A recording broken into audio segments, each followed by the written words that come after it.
Pop quiz.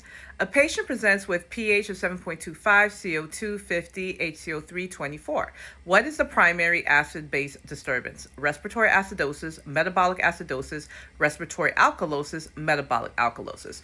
Okay, so in cases like this, the first thing you're always going to do is look at the pH. The pH is going to tell you if the patient is in acidosis or alkalosis. Normal pH is 7.35 to 7.45.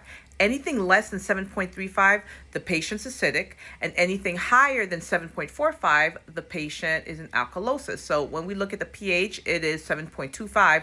Well, that's less than 7.35, so we know the patient is in acidic state. So just knowing that alone, we could get rid of both C and D because C and D are both alkalosis. So we're going to get rid of that. We know the patient is in acidosis. Now we got to figure out, okay, is it respiratory or is it metabolic? Remember, if it's respiratory, it's a lung issue. And if it's metabolic, it's a kidney issue, right? So let's look at the CO2 and the bicarb. When we look at the CO2, CO2 is 50. CO2 is supposed to be 35 to 45. Anything higher than 45, that's a problem, too much CO2. And of course it's 50, so it's going to be respiratory acidosis. But just for shits and giggles, let's take a look at the bicarb. When we look at the bicarb's supposed to be 22 to 26.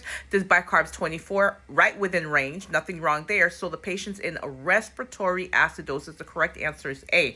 Now, maybe this question did tell us what's going on with the patient, but what can cause respiratory acidosis? Hypoventilation or, decreased CO2 elimination. Something's wrong and the patient's not getting rid of the CO2, so it's building up in their body. So in any case, this is what the patient's going through, a respiratory acidosis.